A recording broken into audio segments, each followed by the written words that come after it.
ഇതാണ് നമ്മുടെ മല്ലിയെല്ലാം പൂ കഴിഞ്ഞിപ്പോൾ കായും ആയി തുടങ്ങി. ഉണ്ടോ?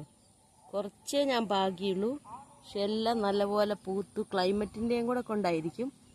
ഇത് കണ്ട മല്ലിപ്പൂ മേളിലൊക്കെ വാടി തുടങ്ങിയതൊക്കെ കായായി മാറാൻ തുടങ്ങിയിട്ടുണ്ട്, ഉണ്ടയായിട്ട്. കണ്ട, നല്ല വാസനയാണ്. മാർക്കറ്റിൽ നിന്ന് വാങ്ങിച്ച മല്ലിയാണ് ഇട്ടത്. കണ്ടോ, ഇത് മല്ലിയായി തുടങ്ങി. എന്താ, ഇലയ്ക്ക് വേണ്ടിയാണ് വെച്ചത്, പക്ഷെ ഇപ്പോൾ പൂവൊക്കെ ആയിക്കഴിഞ്ഞപ്പോൾ കായൊക്കെ കാണാൻ നല്ല രസം. എന്താ, ഒരുവിധം വലിപ്പമുള്ള കായ്കളാണ്. ഇനിയിപ്പോൾ ഈ കായ് തന്നെ കുഴിച്ചിട്ട് അടുത്ത മല്ലിച്ചെടിയാകും. ചിലപ്പോൾ ഇവിടെ തന്നെ വീണ് തൻ്റെ പോലെ കിളുക്കാനും മതി. പൂക്കൾ കാണാനും നല്ല ഭംഗിയുണ്ട്.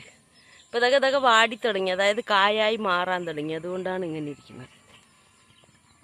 എന്താ, അപ്പോൾ ഇതാണ് നമ്മുടെ മല്ലി. ഓക്കെ, മല്ലികയുടെ മല്ലി.